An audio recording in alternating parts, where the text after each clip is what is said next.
Lunch break ang security guard na si Junie V pero sa halip na kumain at magpahinga, pagre-renew ng kanyang driver's license ang inasikaso niya lalo't mag-expire na ito sa susunod na linggo. Kasi wala po ng Saturday saka Sunday ang LTO po.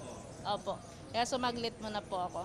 Kung magre-renew kayo ng inyong driver's license, halimbawa dito sa Quezon City Licensing Office, first step nyo dito sa pre-evaluation, titingnan kung tama at kumpleto yung inyong mga dokumento na dala at kasunod niyan ay dito na kayo sa isa pang opisina kung saan bibigyan kayo ng queuing number at dito na rin kayo mag-e-exam at aabangan nyo na kung mabibigyan kayo ng inyong lisensya.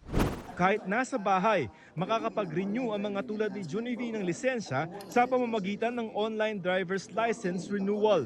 Makikita yan sa eGov.ph app na pwedeng ma-download sa mga smartphones. May email code na ipapadala sa inyong email para makasiguro na kayo ang nagre-rehistro sa eGov.ph. Puntahan ang NGA o National Government Agency at hanapin ang LTO at ang online driver's renewal sa kasunod na page nito.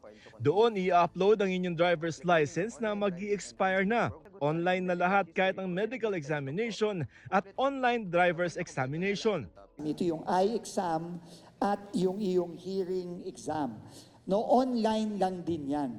At kapag natapos mo na yan, i-upload mo din sa file mo. Hindi na kailangan pang pumunta sa LTO office. Yung picture po na ilalagay sa driver's license, i-upload na lang din po ng aplikante with using white background.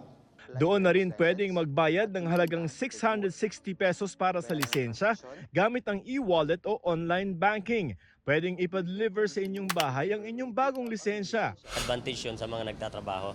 Ang message namin sa mga fixer, simple lang, maghanap na kayo ng ibang racket.